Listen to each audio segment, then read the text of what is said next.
defender. Flag stays down, that ball.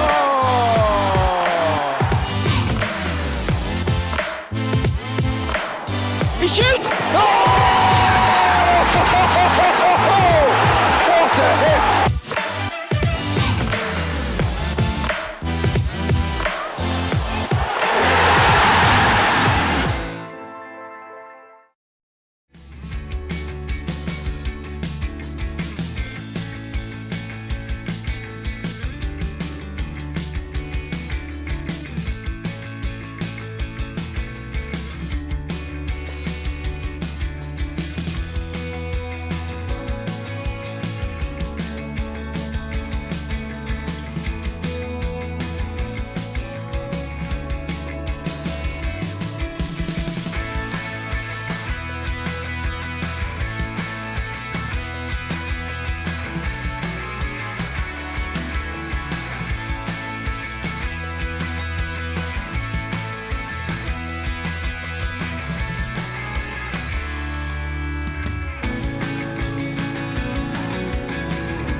Sport, it's not just a game. It's in your DNA. Like us, you live and breathe every moment. You dissect, navigate, and analyze. At SpreadX, we bring you a world of betting where flexibility and precision are at your fingertips. With real-time analysis across all devices, wherever you are. Enjoy sports betting that's data-driven. Next level action. SpreadX, it's in our DNA.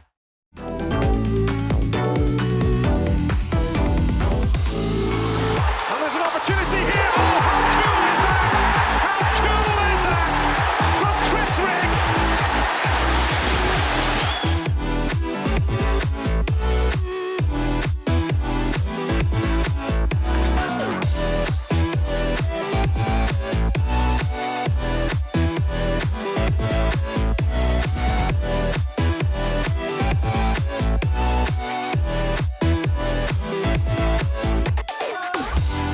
Flanagan, 25 yards line.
Virtue, official partner of Sunderland AFC. See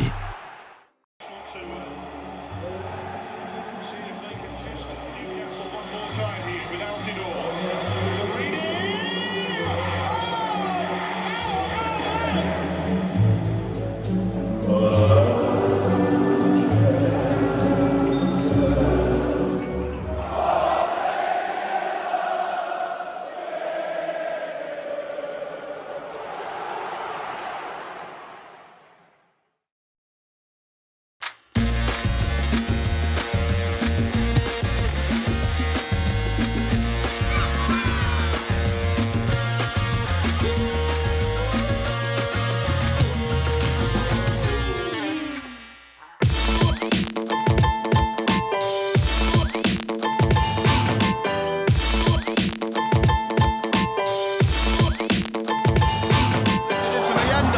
Stays down that ball.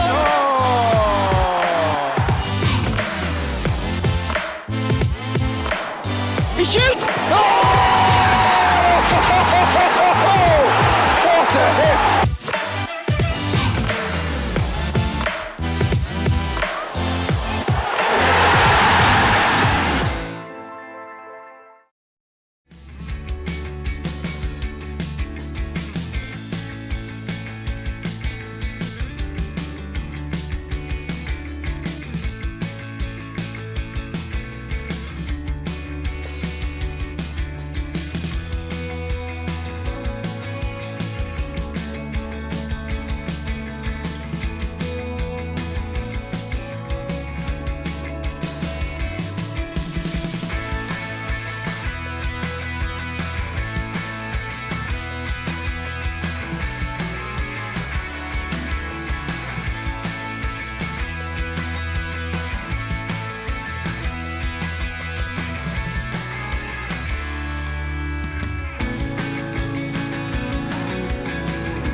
Sport, it's not just a game. It's in your DNA. Like us, you live and breathe every moment. You dissect, navigate, and analyze. At SpreadX, we bring you a world of betting where flexibility and precision are at your fingertips. With real-time analysis across all devices, wherever you are. Enjoy sports betting that's data-driven. Next level action. SpreadX, it's in our DNA.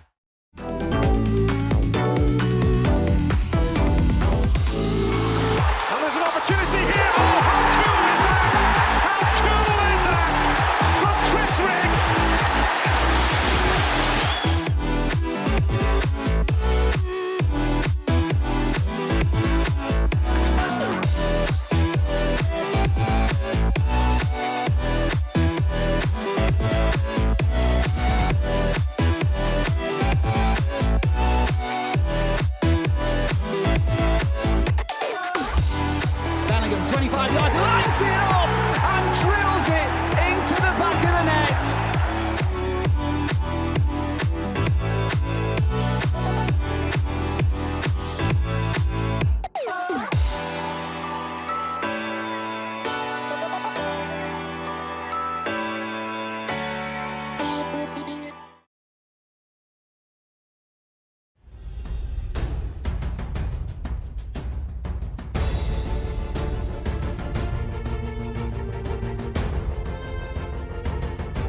Virtue, official partner of Sunderland AFC. See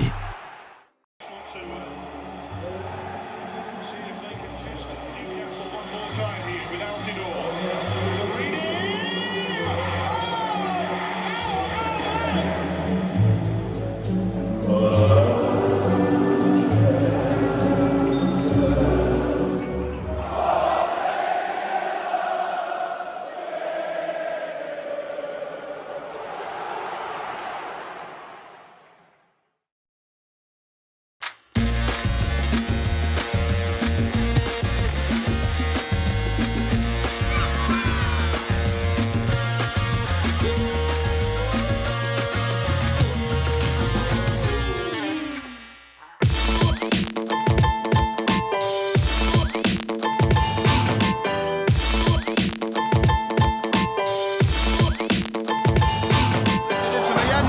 Stays down that ball. Oh!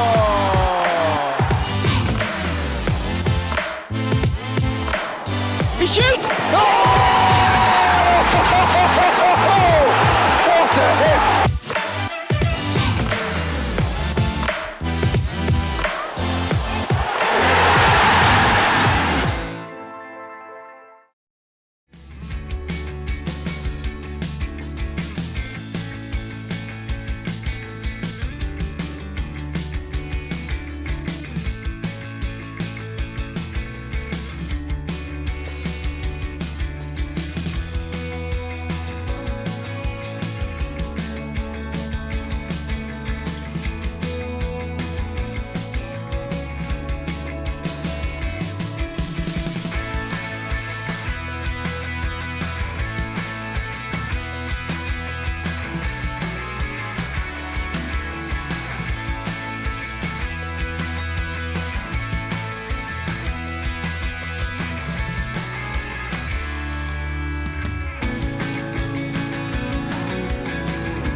Well, a very good afternoon and welcome to SAFC Live. I'm Dan Godfrey, filling in for Frankie Francis for this afternoon's game between Oxford United and Sunderland. It's the penultimate fixture of the Sky Bet Championship regular season and the final away trip of said regular season as well. There'll be nearly 2,000 Sunderland fans, but for everyone who is in Wearside and beyond, we'll take you through every kick of the action. Alongside me, I'm delighted to welcome, as ever, Danny Collins. Danny, how are you doing? I'm very well, thanks, Dan. Yeah, looking forward to it if we can try and get back on track in terms of results and performance. And obviously a few changes again for Regis this afternoon. Yeah, in terms of that team news, we'll get straight into it because we believe 6 changes from Regis Lebris. Yeah, I think it was expected. Obviously last week going into the game, 7 changes, giving lads an opportunity. I thought for the most part, a lot of the lads that come in who haven't had a lot of game time done quite well, to be fair. But I think now we're looking, and he's mentioned it throughout the week in his press conferences, that he's looking to obviously build now for that first game in the playoffs. And I think that's obviously evident there in the 11 that are out there this afternoon. Where do you go from there? So Hjelde coming in at full-back, obviously Hume, so returning from his suspension as well. Dan Neil returning out of rest last weekend. Chrissy Rigg coming in. Patrick out on that right-hand side, and we think Lefay will obviously move out to that left-hand side. So I think looking at that, for me, you're probably looking at 8 who are perhaps nailed on for starting in the playoffs, and there's 1 or 2 places up for grabs, and obviously when 1 or 2 come back out the treatment room. Yeah, I was going to say, is this kind of a bit of an audition for the playoffs? Because we want momentum, don't we? Yep. It's been unideal, three defeats in our last 3. It's a chance to have a blank canvas to create that momentum and give a few players a chance to impress Regis at this crucial stage, isn't it? Exactly that, yeah. Obviously look at Oxford sort of fighting down the other end of the table. I think a point will probably be enough for them between obviously now and the last game next week to get them over the line. There's too many sides below them really, but difficult one. They've done decent at home this season, obviously coming up last year, and 10 wins at home so far this season, so it's going to be a difficult one. They beat Sheffield United a few weeks back as well. But yeah, from our point of view, what are we getting out of today? Obviously, as you mentioned it there, Dan, you're looking at lads who are getting an opportunity to try and nail down a shirt for the start and for the first game in the playoffs, and to try and get some rhythm going again and some consistency in our performance. Yeah, because at this stage of the season, isn't it, on paper goes out the window. There's so much at stake, and Oxford obviously have survival to play for. They've done well to get themselves in this position in the first place. Gary Rowett's come in to steady the ship, but now they need to fight for their lives, don't they? And we have to sort of absorb that and do what we have to do. Yeah, I think obviously I'm going to look at Oxford this morning. Ball possession, 4th lowest in the league.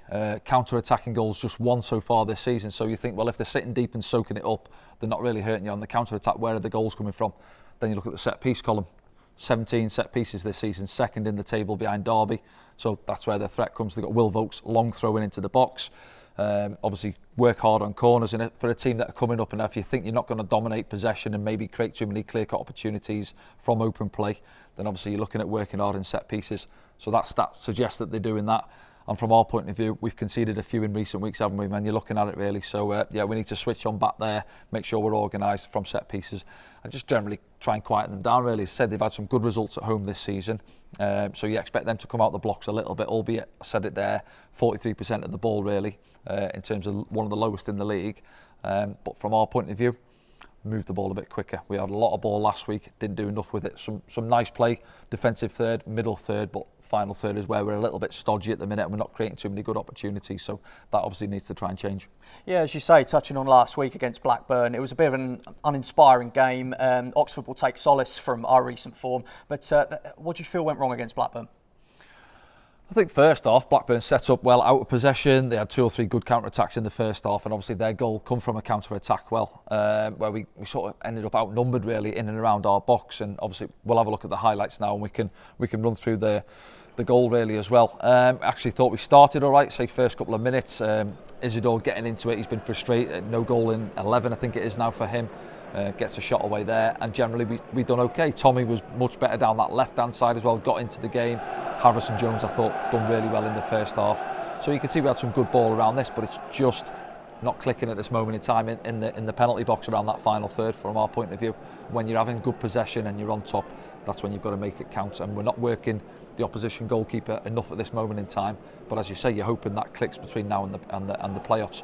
And then second half, obviously Blackburn get the goal. Second half they sat in, weren't really too interested in coming and having a go at us, just said, are you good enough to break us down? Can you play through us? Can you create opportunities? And unfortunately from our point of view, we didn't manage to do so. So as you mentioned, 3 defeats on the bounce from our point of view. Not ideal when you're trying to look to going into the playoffs with a bit of form and consistency, but we can hopefully put that right in the next 2. You mentioned Wilson Isidore. We're looking at a couple of his chances here. A little bit frustrating for him recently. He's not been able to sort of replicate that form that he showed when he first came in, but he does have 12 goals this season. He leads the way for Sunderland, and it's clear ability, isn't it? This is the Blackburn goal. Yeah, just have a look, again, going into the build-up there. So a lot of people have mentioned about us pressing where we tend to have sat off, but prime example there, we go and press really well at the front there, the sort of front 4-5, but then for some reason we just drop off as a defensive unit, allow them to bring it down on the halfway line. They turn, they square us up, and then all of a sudden they've got runners forward. Look in the middle now there, and I felt sorry for Joe Anderson coming into the side, and he's got 2 men at the far post.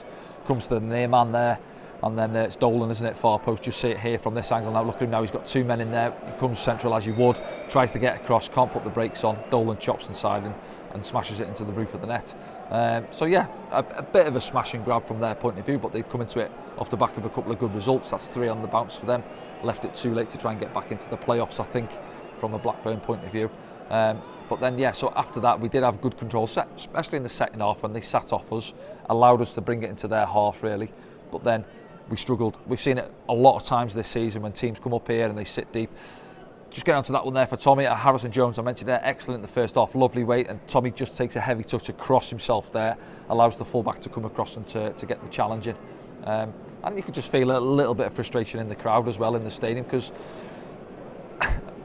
I've heard a lot of people say, oh, well, these are nothing games at this moment in time, but you've got 40,000 people paying money to come and watch that. You want to be entertained on a Saturday afternoon, and I said it before the game, you can come and play with some freedom. Blackburn really in a way could do as well, because let's be honest, I don't think they're going to get into the playoffs, and they come off the back of a couple of good results. So come and have a go, and from our point of view, go and play with some freedom. There's no real pressure on us. We're not second from bottom trying to fight to get out, or automatics. They've gone now. So go and play and try and enjoy yourselves and push for the shirt and show the manager what you're all about. But we just didn't have enough moments in the Blackburn box in that game. Yeah, it's that perspective, isn't it? I mean, we'd have all have bitten anyone's hand off for the position we were in, and I think Regis is trying to sort of remind people of that. And now there's 2 games to gain momentum. Yeah, no, he's right. Of course, from where we tailed off massively last season, finished 16th, I think it was in the end, wasn't it? And coming into this season, myself and I'm sure most Sunderland fans would agree, we wouldn't have expected us to be 4th at this moment in time, sat behind the 3 teams who were expected to be in and around it, you would say. So yeah, massive credit to the boys, obviously a young squad, and to Regis coming in for his first season in charge. But it's just in the last you'd say 10 games or so really, where it just feels like we've been going in the wrong direction. Obviously automatics went away, and then you think, right, that's gone now, let's get switched on, let's focus and then put it all in towards the playoffs. Try and get some performances into the boys really, and some goals for the boys at the top end, all these types of things when you're building for the playoffs. Hasn't quite happened in the last few weeks, so fresh sort of slate today. Again, he's made a lot of changes, as we mentioned there, 6 changes today, and he's trying to get a tune out of the boys now, as we say, building up. We're not sure who we're going to face yet. Obviously I think the first game's going to be away from home, then back here on the Tuesday night at the Stadium of Light. But yeah, hopefully today it can start today where we see a little bit more from us. Intensity as well is the key for me. Before we head to a break, what's the key aspect to learn from Easter Monday against Blackburn to take into this weekend? What do you say? In general, I mean, you asked the likes of Anthony Patterson, Luke O'Nien, they haven't had to do a lot of defending, but we've conceded that 1 goal on the counter-attack there. So yeah, ideally, in an ideal world, you want clean sheets, obviously going into the playoffs, solid at the back defensively. Set pieces has been a concern for me, I would say. And then obviously at the top end of the pitch, I think obviously Mayenda scored a wonder goal a couple of games ago at Bristol City, picks the ball up on the edge of our box, but Wilson Isidore getting him back amongst the goals, and I think a lot of fans would agree if we are going to play, say, a 4-3-3 or 1 striker, it's who's he going to go with. Now, he's probably having a little assessment, and those 2 in the next couple of games have got to show something. Obviously, Isidore gets the start today with Elijah being out of the squad, so he's got to try and step up, and how do strikers get confidence? It's by finding the back of the net. Yeah, and we've just seen Luton have scored in the last minute against Coventry as well. That game's not quite over yet, but that has huge ramifications at both ends of the table, doesn't it? Well, massive, yeah, as you say, looking at that one coming in today with the early kick-off as well, and Coventry have done fantastic to get to where they have, but they're having a little bit of a blip, last week defeat, and then just looking at that one there as we come on there, we think, oh, that one's 0-0 draw, man sent off for either team, and all of a sudden, yeah, there it is, Luton popped up with a massive goal. So teams down the bottom end of the table as well, having a little look over their shoulder. There's 5 or 6 in there, and Plymouth, credits them, they keep on fighting away. So all to play for going into the last game of the season, yeah. Yeah, nothing in that regard decided so far, but it could be huge in just a couple of hours' time. It could have massive implications for our opponents today, Oxford as well. Shortly after the break, we'll be talking to club historian Rob Mason, and we'll be further analysing the game before the big kick-off at the Kassam. Stay there.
Well, welcome back to SAFC Live. Now, before the break, we spoke about Oxford and what this afternoon could mean for them. We'll touch on them again in a minute, but Danny, we'll go through the Sunderland team once more because 6 whole changes. We haven't really got our teeth fully into it yet, have we? No, we haven't. No, and obviously, as you say, we'll get on to Oxford, but changes at full-backs for both sides this afternoon. As you say, Leo Kjelder returning at full-back in place of Joe Anderson. Trey Hume coming back in after that suspension he picked up at Bristol City as well, coming in at right-back for Alan Brown. Through the middle as well, Chrissy Rigg coming back in for Harrison Jones. Dan Neil returning for Abdul Samad, returning to the bench. Patrick Roberts coming in on that right-hand side for Lexic. And then the other one there, Enzo Lefebvre, coming back in as well. I think he will get shifted out to that left-hand side. We could be wrong, but we'll have to wait and see. But I think that'll be the case. And obviously he's come back in recent weeks and played a little bit deeper really, and trying to set the sort of tempo for us and trying to get us going in games. But I think in an ideal world, I think Regis would love Romain Mundle to be back out there on that left-hand side, and then you're looking at Lefebvre through for one of those midfield 3 positions really. And then, as we say there, Wilson Isidore, top end of the pitch, try and get him going again this afternoon. Yeah, Romain Mundle hopefully back very, very soon ahead of the playoffs. But Enzo Lefebvre, I mean, last time we were on together was that game against Derby County, and he was a magician out there, wasn't he? And he was on that left-hand side. Yeah, I think I go back to Middlesbrough game as well. Yeah. Fantastic that evening, quiet for the first 20-25 minutes as well. Then all of a sudden a little flick down that touchline and he's on his way, and you can see he's a confident player. Loves taking the ball in tight areas. He can swivel, he can pick a pass, gets his head up, and he sees pictures of what's happening ahead of him. So yeah, obviously a quality addition. Had his injury problems, of course, and then trying to get him back in, and obviously seems to be some sort of curse at the club where we can't get him and Romain Mundle on the pitch at the same time, but hopefully that can change in the next week or two. And then there's obviously mention of 1 or 2 others coming out the treatment room as well. You're looking at Dennis Sirkin, maybe Dan Ballard as well, who gives us a little bit more from set pieces as well. So yeah, it'd be ideal if we can get these boys coming back in time for the playoffs.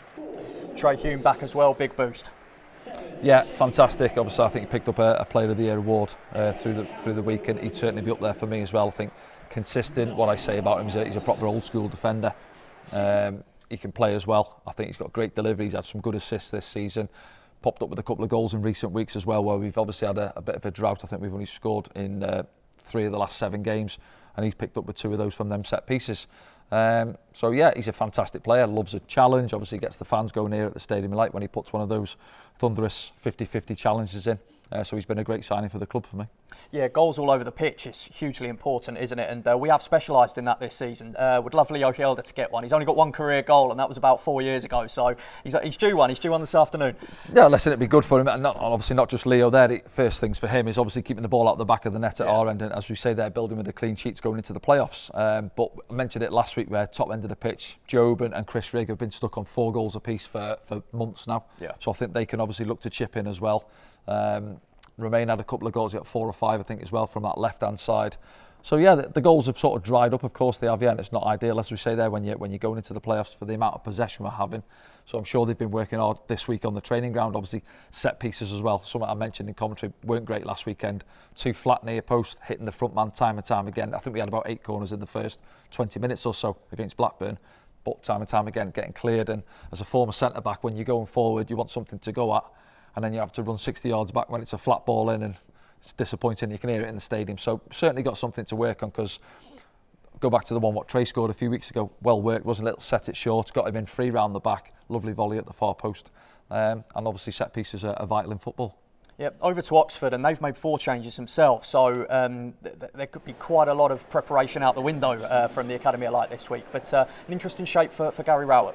Yeah, I think generally he's played 4-2-3-1, but last week I think a 4-4-2. Sometimes it's back to basics really, and as I said, certainly at home they've had some good results this season, 10 wins so far. But he's had changes at full-backs this afternoon, Long coming in at right back for Kyoso, and Lee coming in for Bennett at left back as well. And then top end of the pitch, leading scorer Mark Harris returns, 6 goals this season, alongside him Rodriguez coming in as well with a 4. So changes at the top end of the pitch, changes at full-back, and I'd say last time out that 1-1 with Cardiff, and it took a stunner from Brannigan to take a point down at Cardiff, didn't it? About 30-yard strike, wasn't it? Yeah. Flew in the top corner.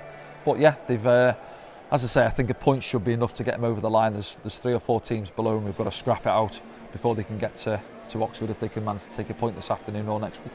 Yeah, and we've seen Luton have beaten Coventry there, which is a massive spanner in the works for the survival battle involving Oxford. Would you have preferred as a player to know about that heading into the 3 p.m. kick-off from the early result that affects you or not? The lads will know, they'll be aware, of course. Generally, they have TVs in the room, or people will be on their phone and say, "Oh, Luton have got a late winner." But it's back over to you. You've got to, you ask any manager, and it's a bit of a cliche, but you've got to do your job first up. You have 46 games to put things right, so it doesn't just come down to what we're in the 45th game of the season. A lot's happened prior to that, hasn't it? But you can just focus on the 90 minutes ahead. Yeah, that result's come in. It's a bit of a dampener for you, because obviously you think, well, they're only picking up a point.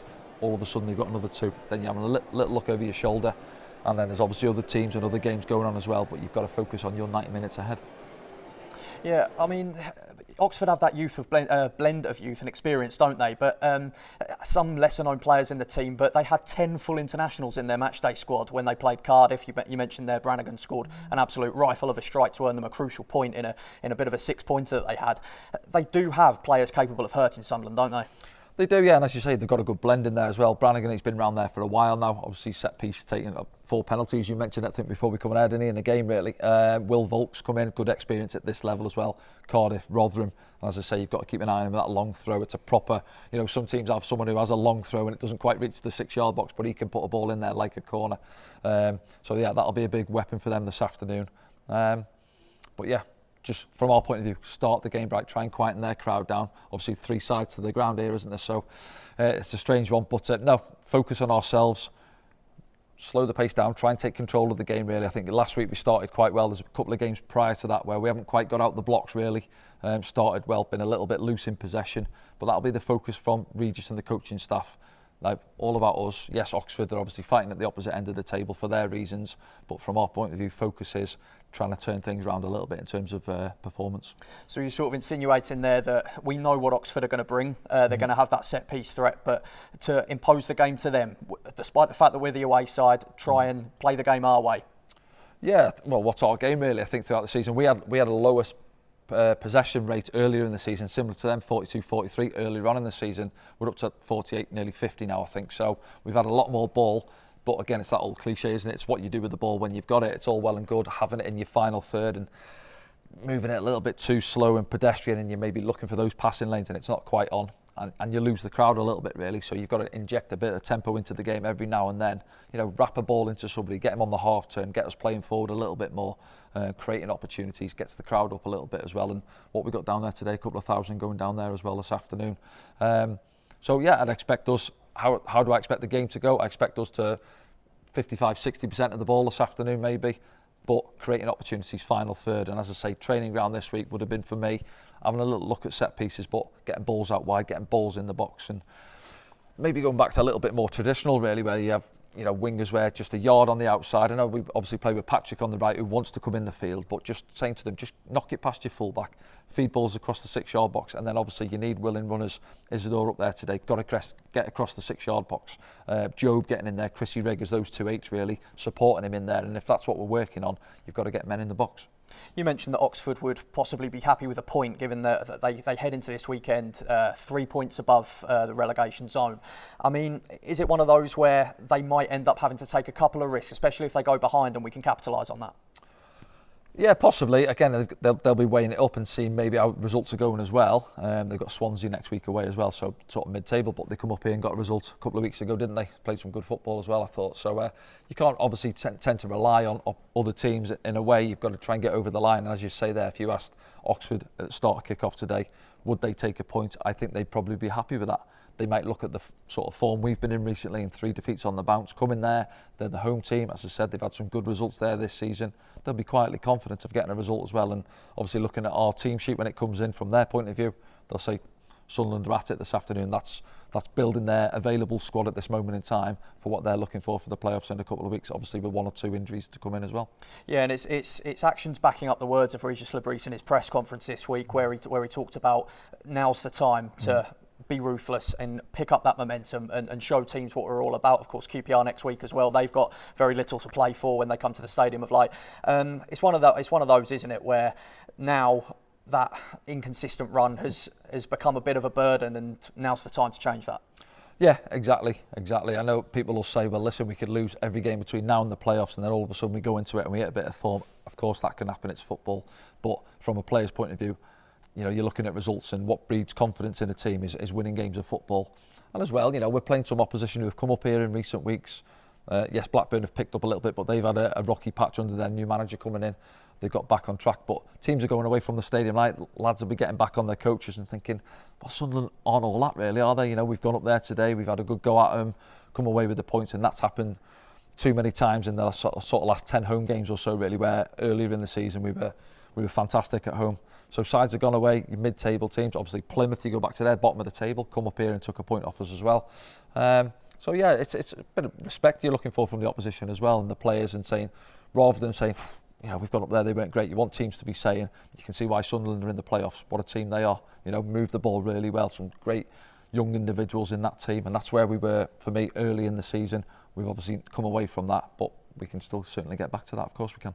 If we analyse the league table again, I mean, when you have a look at it, it's kind of stress-free for us. Kind of a situation we've got to make the most of, really, and count how lucky we are. Obviously, Burnley and Leeds are both going for that 100-point total. Sheffield United know that they're coming third. We know we're going to be fourth, and like you mentioned before, we know that our playoff semi-final first leg's going to be away. Back at home at the Stadium of Light on that midweek, that could be huge. And then, of course, you've got Bristol City, Coventry and Middlesbrough as well. Coventry, a huge blow for them losing at Luton. Borough now potentially sensing a way in. It's all to play for, isn't it? Yeah, again, it'd be ideal if you knew your opposition as early as you could, really. But obviously, you're looking at, I think Bristol City have got Leeds Monday night. If they win, then obviously we know it's going to be Bristol City now, looking at that, really, because obviously Coventry have slipped up this afternoon. But again, you'll speak to people and they'll say, who do you not fancy playing? And people seem to think Coventry have got this voodoo. The main man's joined us, Rob Mason, which we'll get onto these stats in a minute. But yeah, people have got a fear of playing Coventry, but they've had a dip in the last couple of games. Just lost their 1-0, lost last week as well. So they're all of a sudden in a bit of a bad patch. Middlesbrough have been inconsistent throughout the season, but look where they find themselves there. So it's a crazy league. Millwall wrote them off a few weeks ago. They're fighting away, trying to get in as well. But yeah, I would say, who would you take out of them? People will argue Bristol City because we played them a couple of weeks ago when we 85 minutes with 10 men and saying, well, I'd fancy us 11v11. It's a different game of football. Do you know what I mean? You can't gauge off things. I know fans tend to look at things and try and pick one or two. You look at Oxford today, last 6, we've won 5 of the last 6 against them, just the 1 draw. So on paper, you would fancy us, of course you would, but the form book in the last few weeks would suggest maybe not. Of course, and everything will become a lot clearer by 5 p.m. We're delighted to bring in Sunderland's club historian Rob Mason. Now, what an angle you can give us statistically and historically from today's game. Yeah, well, look at that, as you just talked about there, to pick up there, Dan, talking about who we might play in the playoffs. Dan makes a very good point. Everybody I've been speaking to recently about who have been asking me, I've been over at the academy this morning and fans have been saying to me, who do you fancy in the playoffs? And my answer is, I couldn't care less. I'm not bothered. I'll take them all on. But most people I speak to want to play Bristol City for exactly that reason that you've just pointed out, Danny. Bristol City struggled to beat us when we played with 10 men for 83 minutes. But in fact, if I do have a slight preference, I'd rather play Coventry. Because, well, we have got a bad record against Coventry. Yes, Coventry did walk all over us when they beat us 3-0 down there recently. But people I know at Coventry say that was their best performance of the season. It was undoubtedly Sunderland's worst. And I think if we went into a game with Coventry, we would, fans-wise, we'd be really up for it because we'd know, there's a tough task here. I fear there's a little bit of overconfidence if we play Bristol City. Not from the players. The players will be entirely professional. The management will be entirely professional. But the mood around the camp, the mood around the club going into the game, whoever we play, we've got to be switched on. We've got to be at our best. And let them worry about us. Look at that league table. We're miles ahead of all of them, despite the fact that the last 3 games we've happily sacrificed the points. Or not happily, but we have sacrificed the points. Happily out. But, the point is we haven't been desperately scrambling to get points like Coventry, Bristol City, Millwall, Middlesbrough are desperately scrambling to get points now. We've not been having to desperately scramble because of how well we've done over the season. Now, like it or not, because everybody's got a different point of view, some people don't like what Regis Libris has done recently in terms of resting players. Personally, I think it's a good idea. Because now we're near full strength going into this penultimate league game of the season. We've got 1 or 2 other people who you want to be in the team, like Dennis Sirkin, like Romain Mundle, who are close. Dennis is close enough to be on the bench this afternoon and is expected to come on. Hopefully, ideally, when we do go into that game, which I think is on May the 9th, the first playoff game away, we can be at full strength. And then, never mind about worrying about whether we're playing Middlesbrough or whoever it is, let them worry about us, because we are miles better than them. What we've got to do is make sure we prove it when it matters in those games, because, you know, nerves can affect players, refereeing decisions can affect players, and it might not go our way. But I would go into the playoffs very, very confident, regardless of who we're taking on. Of course, at this stage of the season, previous records against teams do go out the window, but we've got a half-decent recent record against Oxford. What can you tell us about past meetings with the U's and what you can sort of tap into from the past? We've got better than a half-decent record against Oxford. We've got a very good record against Oxford, and with all due respect to Oxford, so we should have a good record against them, given the relative stature of the clubs. I mean, in away games, we've won more games than them at their own ground, be it the Kassam Stadium or before that at the Manor Ground. We've got 9 wins to their 5. We haven't lost at Oxford since December 1991, other than we lost on penalties in the League Cup in 2019. Yep. But that was after a 1-1 draw, actually over the course of the game. So we've got a really good record against Oxford. Obviously, if you talk about Sunderland Oxford games, I think the two that stand out, one was the dullest of dull 0-0 draws at Oxford, and the reason it stands out, it was the first game ever in British TV to be a pay-per-view game. That's why it was remembered. Yeah. Value for money. Yeah, value for money. I think it was the season that we thrashed them 7-0 at the Stadium of Light. I think the TV people thought there'll be a few goals in this. Well, they thought there'll be a few goals in this. They thought it's a small ground. There'll be loads of people from Sunderland who can't get in. We'll charge people pay-per-view to watch it, and it was a dull 0-0. The other standout memory for me away to Oxford was way back in 1973. When Dennis Stewart scored one of his best ever goals. It was a 1-0 win at the Manor Ground, and it was a very, it wasn't quite a bicycle kick, more what you'd call a scissor kick, an acrobatic volley from just inside the 6-yard box. We won 1-0 at a time when we had a really, really good team. But Dennis, who to this day I always say is the most exciting player I've ever seen in the red and white striped Sunderland shirt personally. And around about the same time, he scored a brilliant goal in Europe, believe it or not, in the European Cup Winners' Cup against Vasas Budapest, where he ran from his own half, beat 2 or 3 players and then slotted it past the keeper. But around about the same time, he scored that goal at Oxford, and I think they were the best 2 goals Dennis ever scored. Bear in mind, this is the man who New York Cosmos signed to replace Pelé. Well, there we go. We'll end on Pelé because you can't get much better than that. We'll leave you to have your greatest of all time debates. But of course now, very, very close. It is Oxford United against Sunderland. We'll bid farewell to our YouTube viewers, but you can grab an audio pass. It's still time. It is Oxford against Sunderland in the Sky Bet Championship, the penultimate fixture of the regular season and the last away game. Live commentary will come from 2:55 live from us.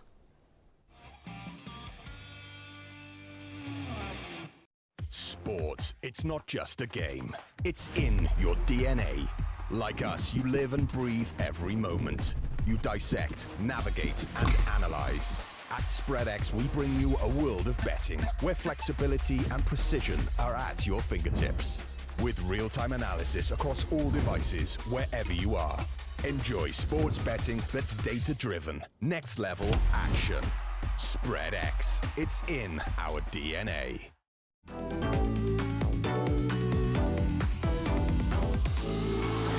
there's an opportunity here. Oh,